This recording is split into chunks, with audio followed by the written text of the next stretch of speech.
Olá, gente. Mais um dia, podcast e arquitetura. A gente está aqui para conversar entre amigos, uma mesa de bar. Só que hoje a gente tem uma figura assim da arquitetura moderna, contemporânea, muito ícone para a gente. É uma pessoa que tem uma caminhada e uma trajetória linda, né?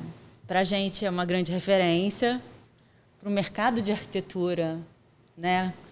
Desde 2012 construiu o escritório Cité Arquitetura, que tá mais para não só arquitetura, mas para um mundo totalmente criativo, porque hoje você abrange e abraça todos os lados, né? Sim. Temos um arquiteto de retrofit, temos um arquiteto de interiores, temos um designer. Um pouquinho de cada coisa. Né? Então, o Celso Raiol está hoje presente, um querido. Obrigado. Mesmo. E a gente está aqui querendo ouvir muito sobre você, sobre a sua história, sobre o que a IA mexe na sua vida, step by step. Então, assim, hoje a gente fala que a gente tem pontos de interseção. Aninha está emocionada com a sua presença, Celso. A verdade é essa. Você não está percebendo? E para nós é muito bacana perceber que o nosso projeto está indo para frente também, né? É legal ter a capacidade de ter alguém com um profissional como você na nossa mesa, no nosso IA Arquitetura. Então... Eu fico muito lisonjeado, entendeu? Então, assim, obrigado pelo carinho. Acho que carinho é tudo, assim. Acho que Sim. Nessa base do que a gente elege como o que a gente quer para a nossa vida, o que a gente quer dar do lado. A gente quer estar do lado de gente do bem, fazer o bem, né? Então, acho que é isso. Então, é muito confortável estar aqui hoje com vocês, falando, abrindo um pouco a história que tem por trás. Bacana. A gente sempre puxa também a questão desse núcleo de afeto, chama-se Casa Cor Rio, né? Sim. Que eu gosto de falar que é o jeito carioca mais charmoso, é Casa Cor Rio. Sim. E pronto. Nos representa muito bem. Exatamente. Né? E vocês têm uma história um trajeto muito parecido, né? Sim, vocês sim. na Casa Cor Rio. Quando eu fui, né, pegar assim, né, sua trajetória dentro do Casa Cor, aí eu me deparo que o primeiro ano que você fez Casa Cor foi 2019. Foi. Que foi meu primeiro ano também. Nervoso também. Você estava lá na entrada, sim. com aquelas bordadeiras. Eu lembro como se fosse hoje, assim, aqueles quadros lindos, né? Aqueles panos. E um trabalho sensacional. E eu estava lá no cinema, fazendo o Cine Lounge.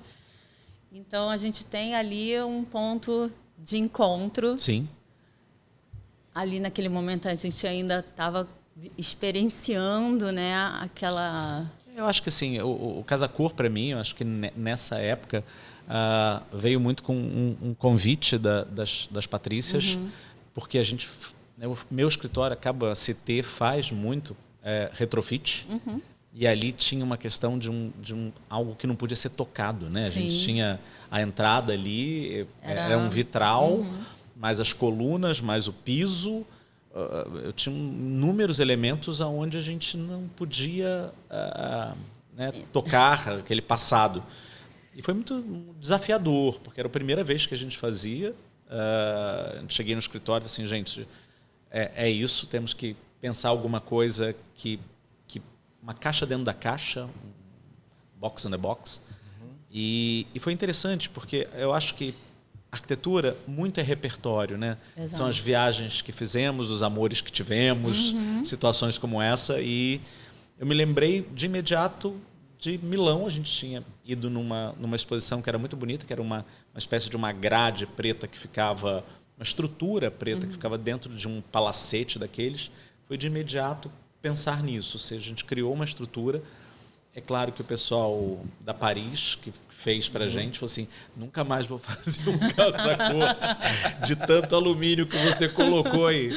Mas a gente criou uma estrutura que abraçava tudo e não tocava. Assim, a gente não furou uma parede, a gente encaixou uma estrutura de alumínio com vidro. Tinha os cubos também, tinha uns cubos de pedra também, a mesma coisa. O pessoal de pedra falou que também nunca mais forneceria de tanta pedra que a gente tinha colocado. Mas a gente criou uma certa condição de ter esse núcleo quase como se fossem as pedras fundamentais, as pedras que dão início ao Rio de Janeiro, essa estrutura que não tocava, e aí sim, é o que você lembrou, Ana, que são as bordadeiras do coletivo da casa, que a gente fez a história da chegada no Rio de Janeiro, da descoberta do Brasil de uma maneira geral e a chegada no Rio de Janeiro através de bordados, né? Sim. Que foi muito bacana, assim, para mim foi uma das boas experiências da minha vida que essas meninas, principalmente a Socorrinho, que é uma das bordadeiras, chefe desse grupo, que é liderado pela Dani Correia, que foi quem de alguma forma ajudou nesse processo. Hoje elas não estão mais, a Dani fez só um caminho para que elas seguissem. E a Socorrinho, quando eu fui buscar um pão de queijo para ela, ela falou assim, cara, eu vou pegar um pão de queijo para você. Ela falou assim, Celso, eu não preciso comer nada, eu estou me alimentando de elogios. Então, isso para a gente, né, assim, essa transformação do que a gente é capaz de fazer com a nossa arquitetura, que vai além de só fazer projeto, do qual a gente pode mudar a vida das pessoas e tudo, eu acho que isso é muito especial. Isso foi uma experiência incrível. E pegando esse gancho da mensagem, né, acredito que você pense igual. O Casa Cor tem essa iniciativa de sempre te refrescar, né? Sim. A gente está falando lá do Turing, que hoje, na verdade, tem lá o complexo gastronômico Turing, né? Sim. Que tá vivo e tal. Ano passado a gente teve a oportunidade de estar no mesmo andar. Olha que legal. Você fez uma imersão no afeto, né? Você era o meu vizinho. Você é vizinho direto. E eu estava ali do lado, na pegada do bar mais colados. Mas, vamos lá, para mim, você é um universo criativo, né? Placas espalhadas pelo Rio de Janeiro inteiro, de movimentos retrofit. Gostaria de tivesse mais. Nossa, Celso, tão espacinho. Semana Criativa, estava andando lá, estava você lá, né, lá em Tiradentes, de projetos expressivos de design interiores, né, de altíssima qualidade. Sim. E...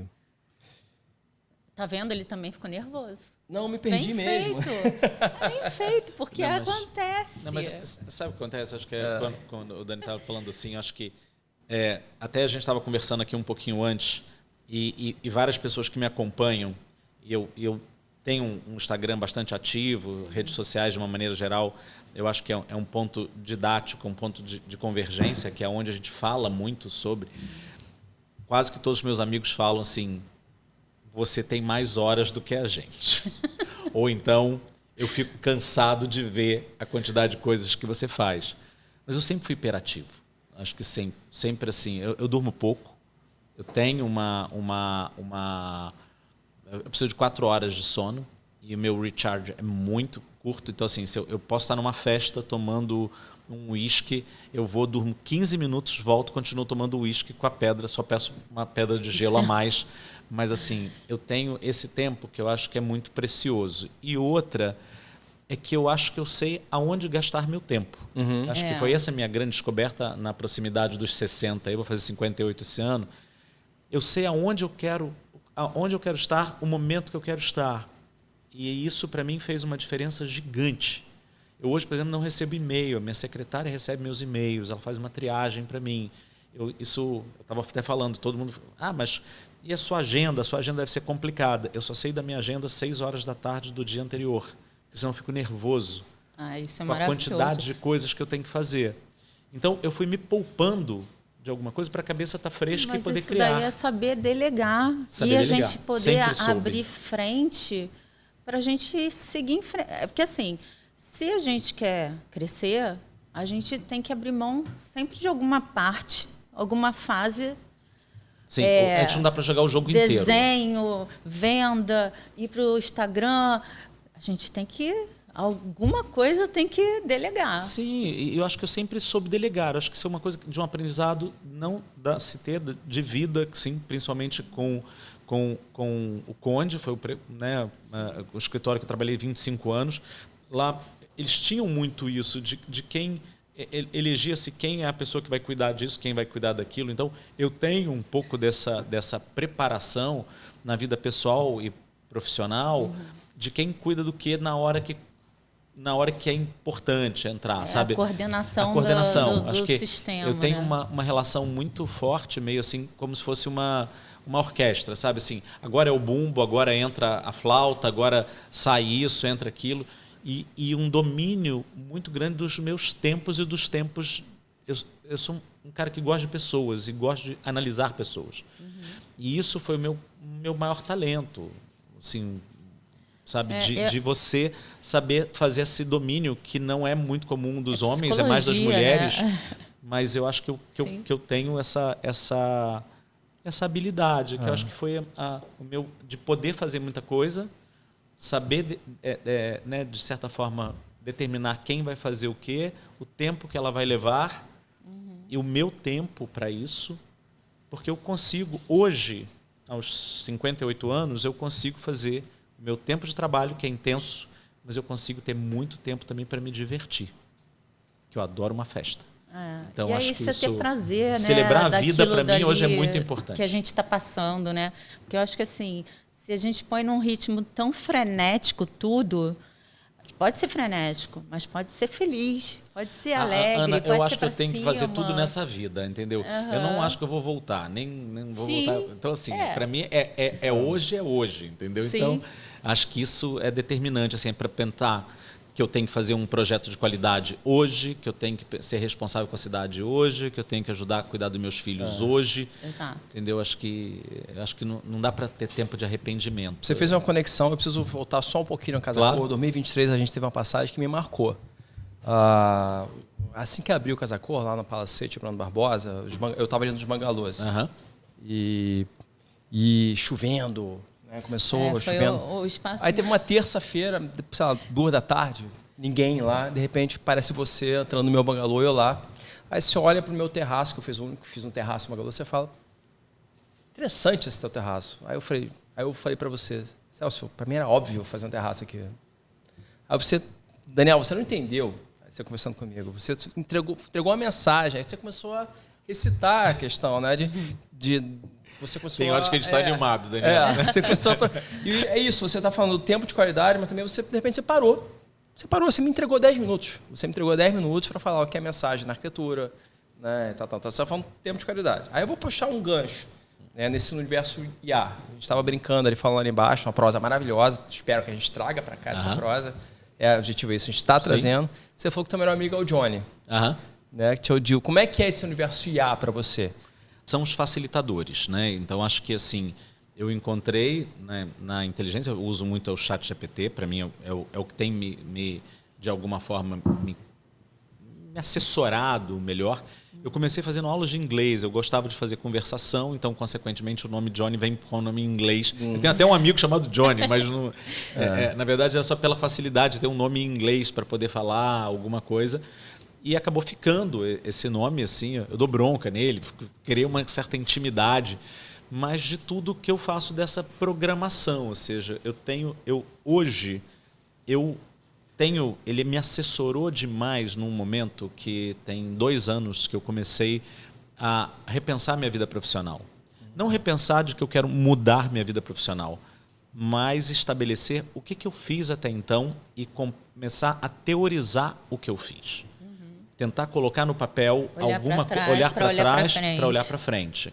Né? Então, eu acho que né, o próprio Krenak tem, né, o futuro ancestral, que ele fala que você tem que olhar lá para o antepassado para poder chegar no futuro. Sim. Então, são coisas que eu me interessa e sou interessado em, e eu acho que eu sempre comecei a fazer um pouco dessa investigação. Assim, como é que eu cheguei até aqui? Então, por exemplo, a Cité... eu comecei a formular algumas coisas do qual, por exemplo, eu não criei um estilo Cité. Então, se você vai, né, nas placas que a gente tem aí, nos projetos que a gente fez, ele não é um modelo que é replicado ou replicável. Sim. Não é uma forma de guitarra. Não é uma forma, né? Você tem o Niemeyer, que tinha uma forma, ou Zaha Hadid, ou vários arquitetos que têm uma fórmula mágica, uma identidade. Né? Uma leitura muito forte. Né? Você rapidamente consegue identificar que aquele projeto é...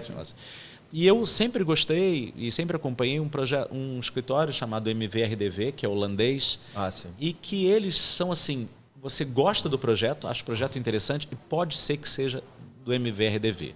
Isso para mim me interessava muito, porque significava que eu tinha uma procura muito grande sobre a resposta. O nome cité, de cidade em francês, era uma responsabilidade minha lançada de que eu teria que fazer uma coisa que valorizasse a cidade, que valorizasse o bairro, aquela casa, a história daquele lugar.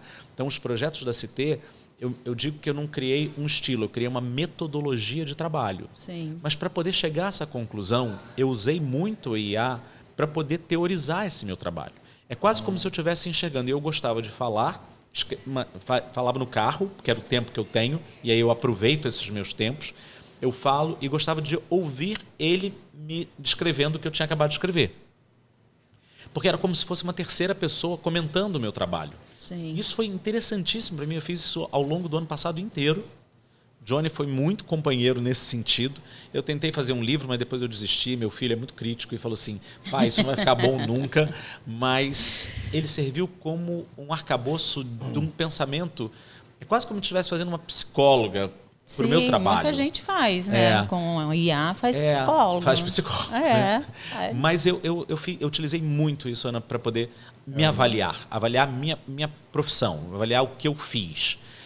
E até para poder servir como instrumento de botar isso no papel para que outras pessoas que venham trabalhar comigo possam entender rapidamente qual é esse sistema lógico de criação, que varia muito, né? Então, assim, a gente estava falando que a gente tem uma abrangência. Eu já fiz cemitério, já fiz estúdio de gravação, escola, creche, hospital, clínica, ateliê de pintura, interiores, quase que todos os temas.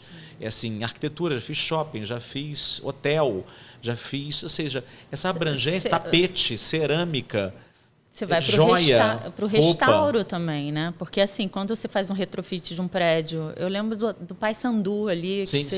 Eu acompanhei muito ali, porque era a minha área de infância. Então, assim, você tem ao lado o olhar também da belas artes, da ornataria, como isso vai entrar com o moderno.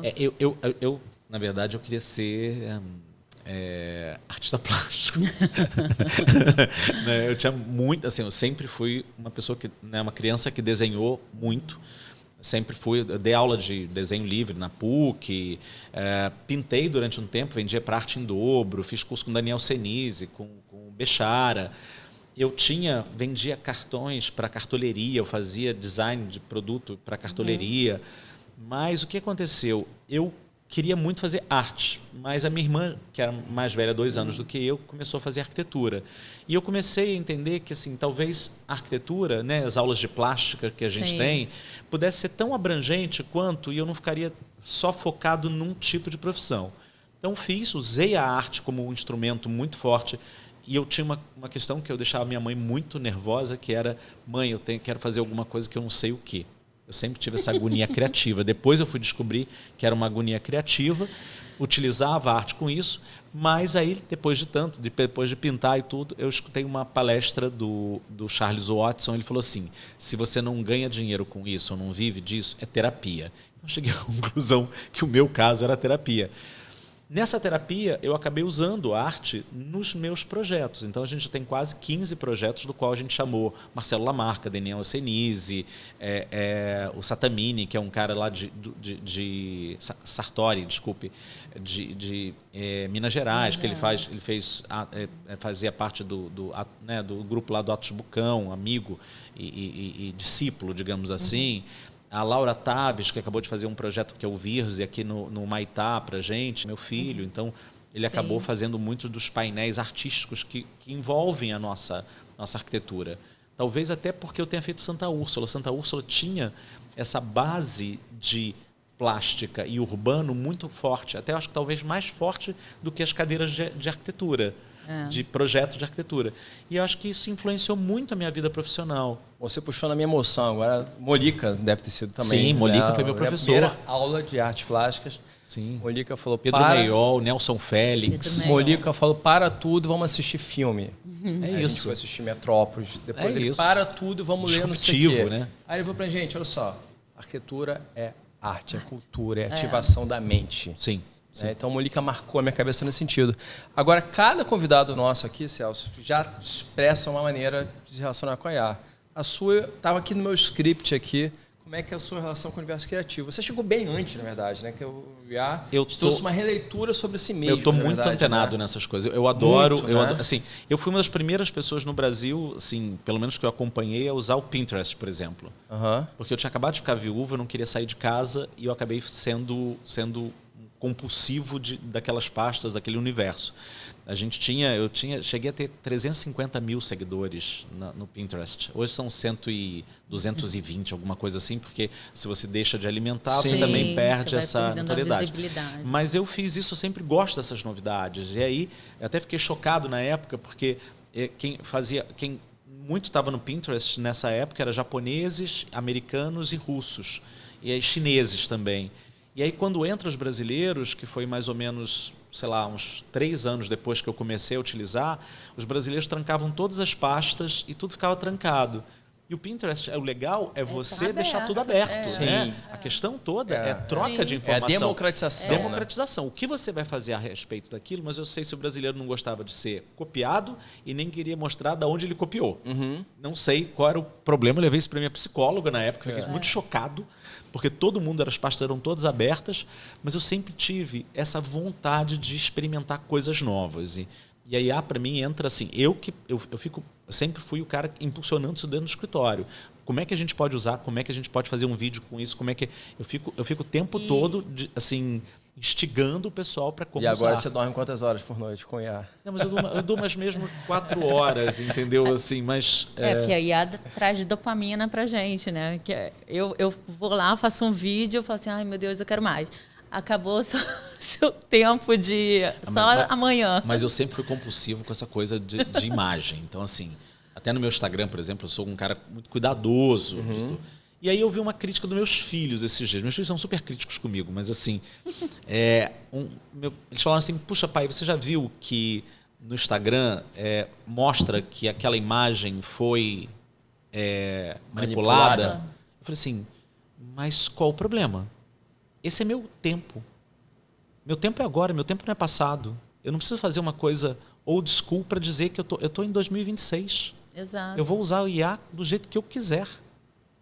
Porque é um recurso que me ajuda muito. Eu fui numa obra, vi lá, a obra está toda suja, eu consigo tirar uma foto e pedir para ele limpar a obra. Né? Então, assim, por que eu tenho que esconder ou tenho que fazer uma coisa antiquada só porque vai ser denunciado? Né? Se eu tenho essa possibilidade, se eu tenho essa ferramenta, para que eu vou pedir para alguém vir eu vou no restaurante, eu posso pedir um iFood. Então, aí eu vou ter que negar que eu pedi o iFood, que eu tive que ir lá, porque para ser raiz eu tenho que ir lá buscar. Então, assim, eu acho que uma vez eu vi o Serginho Grosman falando uma coisa que era muito bacana para mim. Eu não sou assim, não me chamo para uma festa PLOC. Ai, que muito festa legal. Dos anos 80, desculpe, não é para mim. Eu estou em 2026, entendeu? Você está vivendo o momento, né? Sim, sim. É agora. Eu gosto das músicas que estão agora. Então, assim, agora eu gosto das músicas dos anos 80. Se tiver misturado, se tiver lá, se eu tiver, eu vou dançar. Mas só esse tema. E o Serginho Grosman foi falado sobre isso, que ele tinha um programa que você botava a música que tinha uma relação direta com o seu dia a dia, o que você lembrava, quando você ficava romântico, que música você lembrava, e coisas desse tipo. E aí perguntaram para ele, mas qual é a sua música do seu tempo? Ele, meu tempo é agora.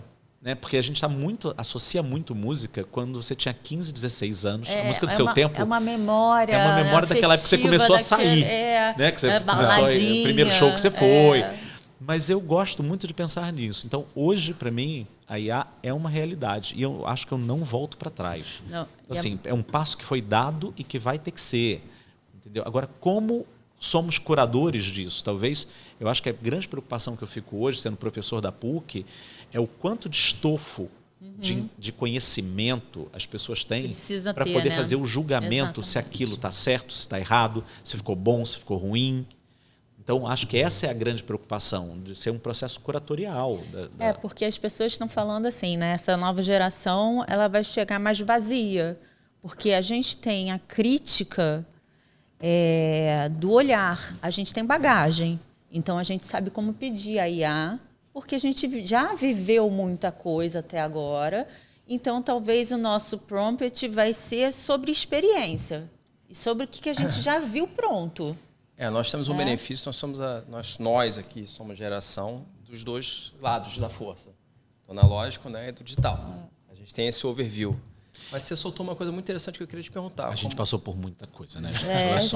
A gente não tinha computador, a gente não tinha internet, a gente não tinha celular. A gente desenhava nanquim, olha o gente? salto que essa geração específica da gente, do recorte aí do 40, 50, o recorte que a gente está passando de velocidade de informação é uma loucura. E foi muito rápido, né? A gente tem o overview dos dois lados, do analógico e do digital. Sim, sim. A gente está nesses dois, conectado nesses dois campos. Perfeito. Somos ativos nos dois planos. Sim. Agora você pegou um ponto que eu quero muito saber. E o novo profissional na arquitetura, você lecionando, como é que você vê ele no mercado? Olha só, eu acho que assim, eu estou falando que eu não dou passo para trás. Então, eu acho que assim, vai se encontrar uma forma de você conviver pacificamente com isso. Toda hora que começa alguma coisa, é inevitável que as pessoas fiquem com muito medo da novidade. Com certeza. As pessoas têm um medo de novidade que é um absurdo. Eu não tenho medo de novidade. Eu gosto de estar do lado dela. Eu também. Para poder seguir junto e ver. É nossa aliada, né? É nossa aliada e o que a gente vai fazer. Eu acho que esse profissional vai ter que se reinventar. Porque realmente, acho que a base... Até então, nós tínhamos programas... Quando chegou o AutoCAD, quando chegou o SketchUp, quando chegou... Mas eles não pensavam. Né? Eles não tinham reações de você propor alguma coisa. Né? Reações. Então, você, na verdade... Mas a gente tinha que migrar, a gente tinha que estudar e aprender. Sim, já era uma novidade, aquilo vendia-se a novidade. Mas só que hoje você está um passo à frente, que você tem isso. Então, mas eu acho que a gente vai ter que encontrar um novo caminho. Como é que se projeta daqui para frente? Mas eu acho que o encurtamento, talvez, de tempos de braçal para determinadas coisas pode ser visto como um bom tempo ganho para se pensar criativamente em alguma coisa. Talvez seja isso, talvez seja esse encurtar das coisas, encurtar, por exemplo, você vai fazer um texto. Antigamente você tinha que pensar, é claro, aí as pessoas falam, mas o texto parece da IA. Sim, vai ser todos agora, desculpe. Ninguém vai voltar para trás. Não. Entendeu? Essa coisa de, afetivamente eu estou pensando. Sim, o que vai ter diferença daqui a pouco, que mesmo com a inteligência artificial, nós vamos fazer as diferenças daqui a pouco entre uma coisa e outra. Né? Acho que as diferenças vão aparecer. Hoje, pasteuriza-se tudo, né? No primeiro momento que uma coisa tão expressiva como essa de mudança de hábito acontece, a gente tende a nivelar tudo, né? Assim, botou travessão você usou a inteligência. Os textos começam a ficar parecidos. Ok, mas a gente acelerou um pedaço. Talvez esse pedaço que a gente ganhou de tempo seja o tempo que você vai poder se dedicar ao seu filho. Que você tinha que fazer um super texto, que era simples, apenas um e-mail, que você tinha que perder o seu tempo corrigindo português ou pensando em alguma coisa, você vai estar tendo mais tempo para se divertir e jogar um beach tênis, para poder fazer algumas coisas. Então, a gente tem que olhar pelo lado positivo. Eu sou um cara muito positivo nas coisas. Então, qual é o lado bom da história? Qual é o lado bom da história? Eu prefiro pensar isso. Com certeza. Eu estou ganhando um tempo que eu não tinha. E fora que na IA, a gente, de tanto falar com a IA, quando a gente estava conversando antes nos bastidores, eu me lembrei do Homem de Ferro, né? Que ele falava, tinha tela, isso aqui. Aquele ano ali, há 10 anos atrás, era uma IA falando e hoje é real. Até as telas, se a gente precisar tocar, existe. E aí, quando você vem, a gente fala de ganho de qualidade, a gente consegue dizer para a IA qual é o texto de qualidade que você vai querer, como você vai ser o tom da sua voz, Sim. o tom da... Ontem eu estava falando com o Dani, eu estou nervosa, eu vou responder via Eu vou responder, vou botar assim toda a minha raiva, meu momento e falar assim, por favor, faça um tom leve, suave como resposta, porque eu evito atrito. Tenho hoje medo, talvez a palavra seja essa, é dos golpes, das outras coisas que isso está envolvendo, né? Que é você se passar, principalmente as pessoas mais idosas, que você vai lá, cria um avatar, você cria uma pessoa igual a você, com a sua voz, com o seu timbre. A quantidade de coisas que a gente vai ter que ficar atento, né, para saber se aquilo é verdade, se aquilo é falso. Você coloca uma pessoa hoje falando inglês, português, espanhol no texto lá, tá ele na praia, tudo, seja... Talvez até tinha um filme que era interessante, que era do Arnold Schwarzenegger, que ele ia passar férias e que, na verdade, ele com a família toda botavam óculos 3D, eles tomavam um remédio e eles iam para a praia. Na verdade, eles estavam na mesma cidade, mas tudo era virtual. E eles tinham interações incríveis e tudo. Talvez a gente esteja mais próximo dos Jetsons do que a gente pensava. Né? Então, agora, isso eu tenho um pouco de receio, que eu acho que é o se passar por... né? Algumas pessoas, por exemplo, até você está falando aí de como é que é a profissão nova do arquiteto, qual é a profissão nova dos atores? Porque já tem muito filme e hoje as pessoas, né, as figuras já criadas com a inteligência já estão muito próximas e criam já expressões muito mais próximas, não parece tanto um desenho, sim uma realidade em alguns pontos, e que daqui a pouco a profissão de ator eu não preciso mais pagar. Ou seja, até tinha pessoas... Já está muito afetado. Já tinha, por exemplo, mercado imobiliário mesmo, você tinha os lançamentos imobiliários, onde você tinha que pagar o direito de uso de imagem de algumas pessoas que apareciam na piscina do projeto. E agora tudo é IA. Né? Então, eu acho que assim, já tirou um personagem, uma profissão, que era esse figurante para uma propaganda, que ele já não tem mais. Né? Então, eu acho que esse tipo de situação é o que vai ser complexo. Agora, só fechando aqui, por exemplo, uma perspectiva. Né? Você vai fazer uma perspectiva de um espaço, hoje todo mundo faz uma perspectiva, rapidamente vira um render, super render. Quando você joga no próprio chat, com o prompt correto, você vai fazer isso muito bem. Agora, qual é a qualidade desse projeto depois construído? Né? Então, assim, vai uma ter imagem, né? Não é um projeto. Vai ter um virtual que vai estar, de repente, muito defasado do que vai ser o executado. Né? E aí a gente vai ter as surpresas dos bons e dos maus arquitetos. Dos erros, né? Do que vem. Porque assim, gente, eu vou fazer uma vírgula aqui, mas que a gente está falando de IA, então a gente está em ano de Copa, temos a Copa rolando. A gente está com um nivelamento dos times muito grande. Né? A gente tem vários times de vários locais. E aí, o que aconteceu? Houve um mapeamento de 1.000 e poucos atletas. Foi passado um scanner em todos eles. Então, eles têm todos os técnicos, têm as estatísticas, as mesmas informações. O que acontece assim? Trabalha-se com dados, né? Com dados, análise de dados, as informações, como aquele atleta se posiciona, onde ele vai estar com mais tempo. Então, assim, a gente pode até ter um nivelamento de qualidade visual, puxando para a nossa área, né? Visual de imagem. Mas na hora que vai no detalhe, é quem ganha o jogo. Sim. É na qualidade profissional, é na vivência do profissional. Sim. Entendeu? Eu estou falando, Ana, na curadoria, né? Ou seja, naquilo que é bom ou ruim, daquilo que vai dar certo ou não vai dar certo. A gente fala de interiores, né? Do qual meio centímetro é uma eu sempre falo com meus alunos, meio centímetro você pode ter uma estante linda ou um horror, né? Pesada. E para a arquitetura eu mudo de meio centímetro para 5 centímetros. 5 centímetros pode ser um detalhe pesado ou um detalhe que vai ficar muito leve na fachada, dependendo do ângulo que você vai ver, na escala que você vai ver. Então, essa sutileza das duas escalas, do meio centímetro para os 5 centímetros, para a escala urbana, o meio centímetro para a escala de interiores, faz uma diferença gigante na hora da produção e do que vai ser executado. E esse domínio só acontece com a prática daquilo que a gente viveu, daquilo que a gente testou. né, que a gente validou ao longo do tempo. Esse crescimento espiral, Celso, assim, do que gera o quê? O universo IA, digamos, audiovisual, está transformando os artistas visuais IA. Sim. Né? Nós aqui, esse tema surgiu da oportunidade de conversar com um grande amigo meu, artista visual, IA, Nico Oliver, depois entrou o Henrico Alqualo. São dois, né, a gente, dentro da fonte, começou a entender na parte audiovisual. A gente começou a brincar de alguns cases. Vamos lá.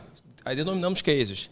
Case técnico, é isso que você está falando. É o desafio da fidelidade. Você é um mestre nos design interiores. Né? As pessoas te veem como um empreendedor no retrofit, mas o teu design interiores é extremamente avançado.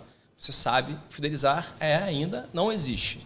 Né? As pessoas estão impactadas ali mas você vai olhar no detalhe, não está fidelizando arquiteturas interiores. Aí a gente está treinando alguns cases comerciais também, por exemplo, que é o avatar. Eu comecei a brincar com o meu avatar, pegando todo um conjunto de imagens orgânicas e meu avatar ali explicando, com expressão. Sim. Ficou muito legal. As pessoas, né? E outro muito legal, o EA Bio. Imagina, o Johnny contando toda a história do Celso Royal. Né? Mas de vez em quando eu uso, né? Assim, de vez em quando eu dou uma checagem lá, como é que está a minha, um check, como é que eu estou no mundo virtual. Eu lá, quem é Celso Royal? Aí só para poder saber se estão botando, se os corta certo, as coisas estão... E surgem coisas assim, inicialmente eu percebia que tinham mais situações. Celso Royal é artista. Botava algumas coisas desse tipo. Hoje, cada vez mais, é mais certinho, né? Os dados. Ele trabalhou com um conde que foi, sei lá, foi secretário. Não, secretário não, mas foi prefeito. E depois botava que tinha sido ator. Sabe? Então, tinha umas coisas que davam umas incoerências, mas que depois isso foi se organizando, né? Mas, assim, eu acho que é isso que eu estou falando. Assim, acho que não dá para a gente tem que conviver com isso, né? Eu acho que a gente tem ganhos, a gente tem que saber fazer as avaliações corretas sobre isso. Eu acho que a gente tem muito aprendizado. Esse período na PUC foi o primeiro que a gente viu essa IA mais intensa com o trabalho dos alunos. E a gente, em alguns momentos, ficou preocupado, porque tinham...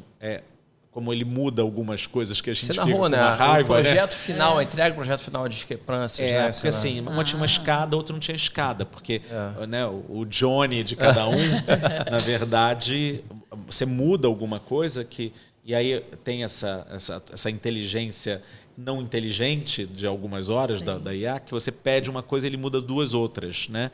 E aí, quando você não tem o domínio disso tudo, principalmente num projeto de arquitetura, com um projeto de uma escala maior, mudou um detalhe que a pessoa nem reparou que ele tinha mudado o outro. Então, tinha uma rampa que existia no projeto, mas que na perspectiva aquela rampa tinha sido suprimida. Então, esse tipo de situação a gente vai passar, né? Agora, eu acho que é isso, assim, acho que tem um favorecimento em relação a tempos. E a gente hoje, eu acho que é uma coisa do qual a gente consumiu muito com o WhatsApp, consumiu muito com essa velocidade que a gente tem da vida, e que, se você souber usar inteligentemente, é a hora que você vai ter mais tempo para se divertir, para estar com seus filhos. Qualidade de vida, né? Pessoas. Eu tinha uma ex-namorada que ela me ensinou a fazer os 3 S's, que eu adorava. Essa história dela, para mim, foi ótima. Surgiu, sorriu, sumiu. Então, você tinha vários eventos que você ia, você vai, você passa lá, chega um pouco mais tarde, tira a foto, sei lá o que, e vai embora. E até as pessoas esperam que isso aconteça, né? Porque, assim, sabe que seu tempo é corrido. Então, há um entendimento de quem te chamou também que você não vai poder ficar o tempo todo lá. Então, tem horas que você vai passar, porque é um cumprimento de um dever quase que social e de respeito e de cuidado com a pessoa que te chamou, que eu acho que faz parte desse movimento da gente, desse carinho que acaba acontecendo. Mas a gente sabe que a gente precisa mais tempo para estar, por exemplo, com os filhos, ou com a namorada, ou com o marido, a esposa, o que for, ou com os pais que estão precisando, né? Porque a gente está hoje, a maior parte da gente, da nossa idade, tem pais que estão com 80 e poucos anos, 90, precisando de apoio. Então, tem horas que você vai ter que, em detrimento de uma parte social, você vai estar... Então, sabendo usar essas ferramentas, como a velocidade, no carro, com o som ligado, eu consigo fazer 2 e-mails, 3 e-mails, 2 textos. Então, assim, esse tipo de situação, eu acho que é... Ou experimentar, pega uma foto de um tapete e joga no negócio, porque o cliente quer dar um... Esses dias a gente estava até um projeto que a gente está fazendo juntos, tá? Eu, Miguel, o Eric também, a gente está fazendo junto com a Vanessa, que chamou a gente, para poder fazer a pediatria, né? Reforma da pediatria do hospital, que na Lagoa, a gente foge uns nomes aí, mas o Hospital da Lagoa. Não sem ser o Hospital da Lagoa, o outro ali. Hospital Infantil Pediátrico, não é isso? Da Lagoa? Não. E a gente estava lá e a gente tinha que fazer um estudo e pensar juntos como que seria isso, até para poder facilitar. Pergunta pro Johnny. Em vez de fazer o Miguel Couto, gente. Pelo sim. É tão óbvio, né? Que ao invés de deixou de ser lulante. A gente foi fazendo croquis. A gente estava pensando, a gente não queria fazer uma competição de ideias, e sim uma coisa que é para as crianças, então a ideia é pensar juntos. E foi super divertido o que a gente foi fazendo. Eu fui tirando foto dos croquis, a cor que a gente queria. Assim, Johnny, junta o croquis do Eric com as cores que o Miguel escolheu, com a ideia que eu tive aqui, sei lá o quê. Aí surgiu a perspectiva. A gente, puxa... Aí o Eric até mexeu comigo. Celso, já falei lá para meus arquitetos para procurar o Johnny. Mas é isso. Então, assim, foi bacana, porque a gente conseguiu otimizar o tempo da gente. São 3 profissionais com uma agenda bastante grande, e estava ali toda a nossa equipe também. A gente conseguiu, a partir da inteligência, criar uma ideia inicial que cada um vai desenvolver no seu escritório e vai fazer, mas pelo menos um embrião de ideia, juntando as ideias, ou seja, aquele que é o brainstorm que a gente estaria fazendo, ou criar um primeiro croquis, esse croquis já foi gerado junto com a IA. E isso foi ótimo, porque a partir dali cada um ficou com o seu dever de casa, tinha um pouco de cada um ali e a gente otimizou tempo.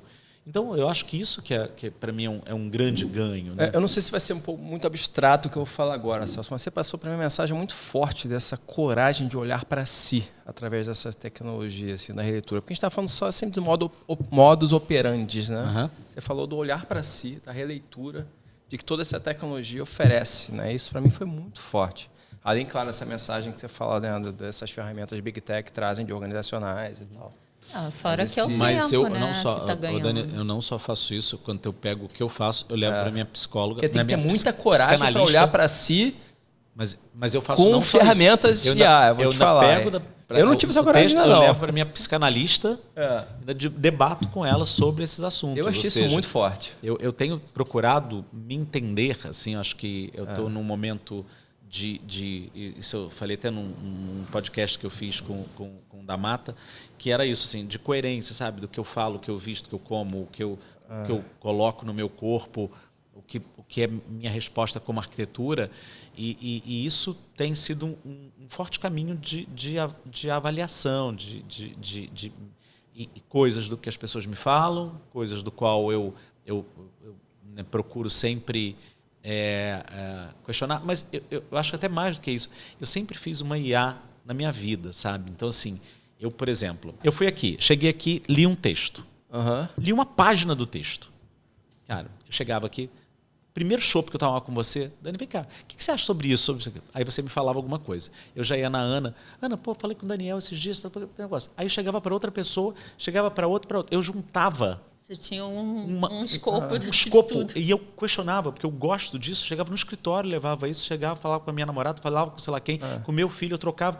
Daqui a pouco eu tinha uma tese sobre aquilo, que não é aquilo que eu cheguei à conclusão, mas aquilo que eu cheguei em conclusão com o coletivo.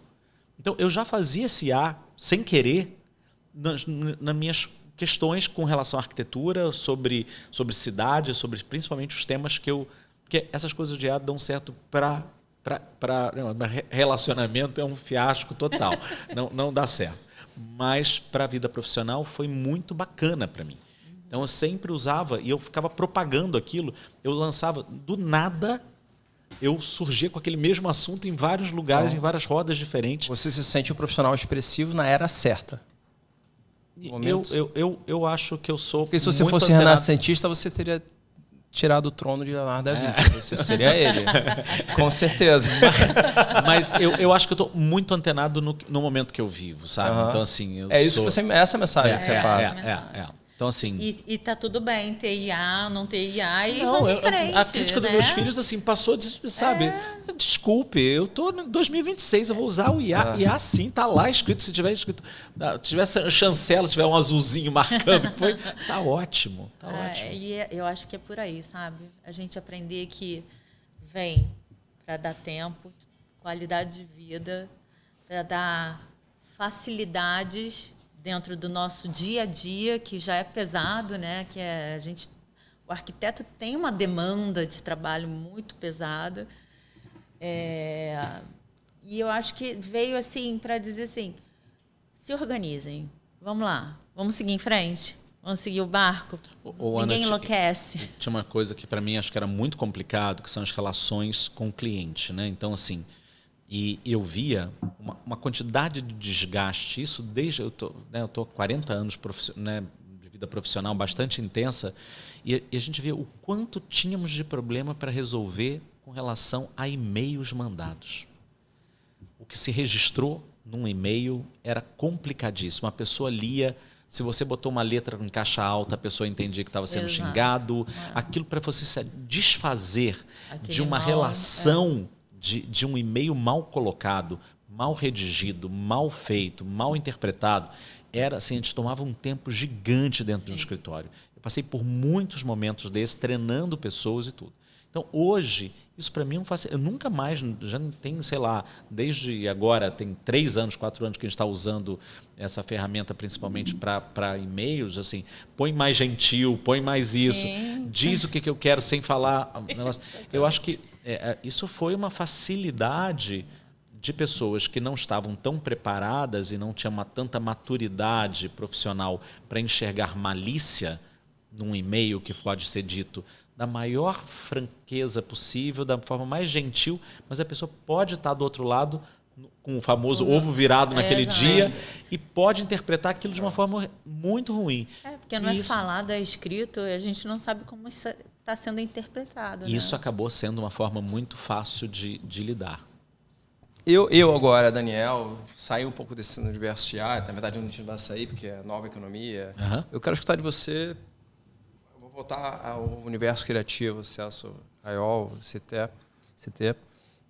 E o Rio Balneário, assim, o gringo comprando Rio de Janeiro, assim, como é que você está? O que você... Olha só, eu acompanho muito o Raul Justilores, que foi o que fez São Paulo nas Alturas, e ele sempre tem umas coisas radicais, mas eu adoro ouvi-lo, assim, porque eu acho que ele fala umas coisas muito bacanas. E tinha uma coisa sobre gentrificação, que ele falou uma coisa assim, as pessoas estão preocupadas com a gentrificação, pior é estar a cidade destruída. Sim. Exatamente. Então, são situações, assim, essa cidade balneário, que eu acho que primeiro que eu acho que o Rio de Janeiro está recebendo uma quantidade de turistas, mais ou menos entre 25 e 35 anos, bastante expressivo, que descobriram o Rio de Janeiro e colocaram o Rio de Janeiro como ponto... E linka com o que você falou, que os formatos vão se adaptando, é a nova economia, vai gerando novos... E não é além do... Não é acima dos 35, não é o pessoal de 50, 60 com poder aquisitivo bom que está vindo, não é esse cara, o gringo que está vindo. Não é o de fora mesmo do Rio, mesmo o turismo interno. Essa vocação do Rio de Janeiro, do entretenimento entre os 25 e 35, está muito dentro dessa realidade do sambinha, até do jazz, do chorinho, de coisas dessas rodas todas que a gente acabou tendo aqui. E eu acho que se vem para cá e faz uma propaganda positiva do Rio de Janeiro, e que eu acho que esse pessoal está conseguindo fazer, que bom que eles estão vindo. Que bom que a gente possa se tornar balneário. Exatamente, Celso. Então, assim, eu só acho muito ruim. Esses dias eu falei, Dani, eu estava com, por acaso, uma amiga, estava com um namorado, e ele começou a falar mal do Rio de Janeiro. Eu fiquei tão irritado, porque é difícil. O Rio de Janeiro não é para amadores, realmente, tem uma dificuldade enorme, mas a gente tem vários países dentro de um país, dentro de uma cidade. A gente tem várias realidades de clima, de temperatura, dentro de uma cidade. A gente tem várias realidades de poder aquisitivo, de formas de habitar a cidade, muito plural. E eu acho que o Rio de Janeiro tem essa possibilidade de ser uma expansão de algumas vivências. Assim, a gente tem a praia mais democrática do Brasil. Com certeza. Em nenhum lugar, mesmo no Nordeste, você tem todos os postos e a separação. Tem a separação. As pessoas não vão na praia. Quem tem dinheiro não vai à praia da cidade, vai numa casa de praia. As comunidades aqui são dentro dos bairros. São dentro dos bairros. Então a gente tem realidade. Boa parte das comunidades. E agora, aproveitar disso, saber. Esses dias a gente teve uma amiga que trouxe ela é dona de uma das maiores lojas de artesanato, de arte popular em Tulum. Tem 1.000 metros quadrados de loja, uma pessoa incrível. E eu levei ela, a gente começou a nosso rolê. Eu gosto de falar rolê, mas rolê é paulista, então tem que ser rolê. Não sabia. E aí começou ali na Praça 15, depois a gente passou pelo Arcos do Teles, fomos ao CCBB, do CCBB a gente foi para o Lilia, na Senador. A gente esquece os nomes, mas tudo bem. Rua do Senado. Rua do Senado, onde tem o Braseiro... Destilaria Maravilha. Destilaria Maravilha, exatamente. Então, assim, a gente estava ali comendo, depois a gente subiu Santa Teresa, fomos pegar o pôr do sol no Hotel Terese, lá, vendo a vista do centro do Rio de Janeiro. Ela falou assim, gente, isso aqui só se tem quando está de férias. Vocês estão vivendo um dia do Rio de Janeiro, é como se eu tivesse pago uma viagem para fora do país para poder ver coisas que a gente está dentro dessa cidade. Mas muita gente não dá valor, né? Eu acho que ver só o lado negativo. Se a gente não for positivo, enxergar o Rio de outra forma... Ou então fica encastelado só no seu negócio. Tem a questão no Rio bolha, da Janeiro, que é um né? quadrilátero. Né? Tem pessoas que só frequentam Gávea, Leblon, Ipanema. Nem a Botafogo já acha que é Zona Norte. Assim, é uma coisa assim... Então, eu acho que quem experiencia essa cidade, vê essa diversidade que a gente tem, é muito fantástico isso. Eu não vejo problema, não acho que é pejorativo. Não, exatamente. Eu tenho essa tendência meio copo cheio que você tem, dadas as proporções. Você é um super copo cheio. Eu tenho essa tendência também, de achar tudo que é um movimento positivo. E para mim essa questão que puxei do Rio Balneário, na verdade é isso, é a motivação do Rio para entretenimento.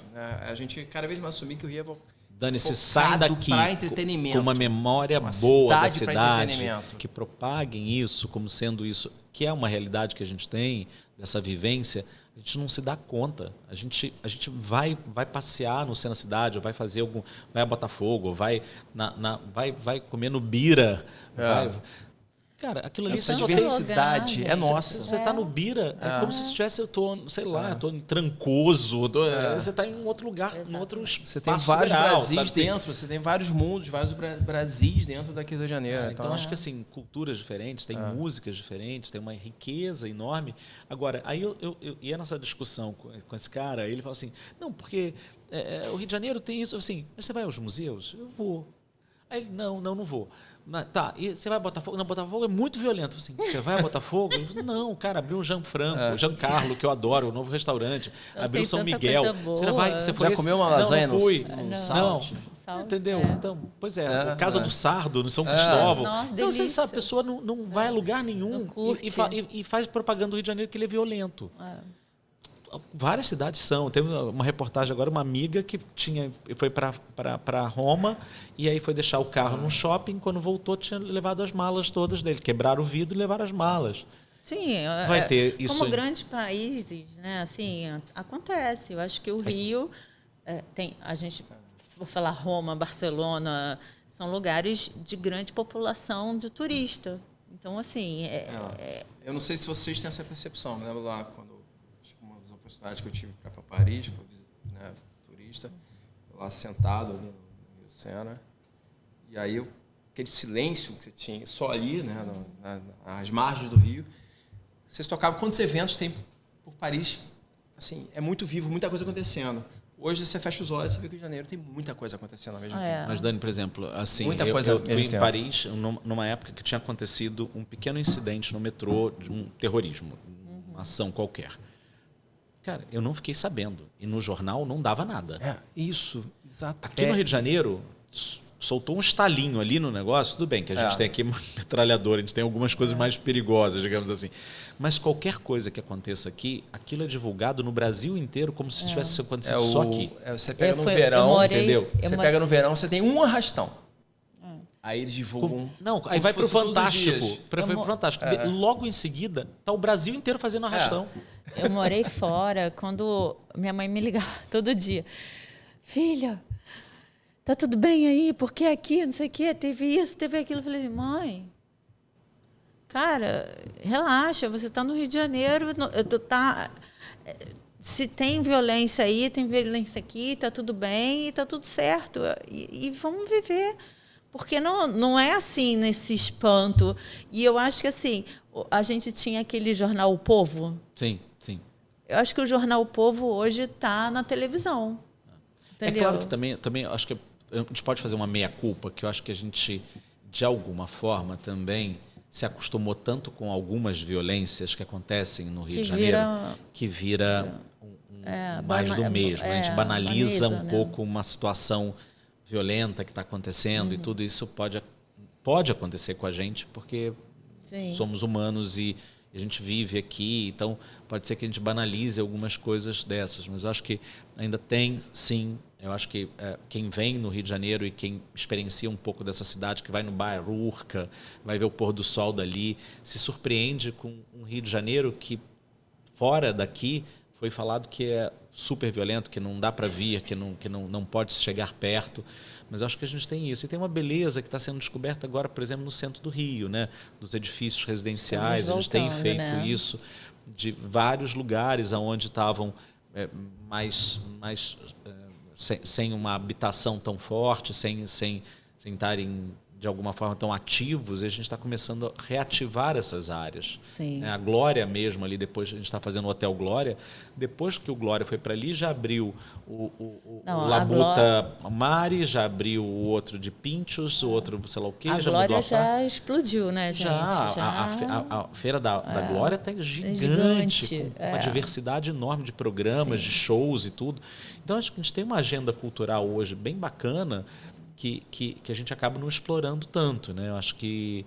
E aí, acho que voltando aqui no IA, né? Na IA, ter tempo para aproveitar essa cidade, né? Então, acho que se a gente consegue, de alguma forma, equilibrar essa inteligência, esse movimento mais tecnológico que a gente está se descortinando agora, é claro que a gente vai ver problemas daqui a pouco, traumas que vão acontecer, crianças. Eu tenho uma amiga que para mim, eu acho que ela é ótima. Ela falou assim, Celso, tudo eu peço para o meu filho escrever num caderno.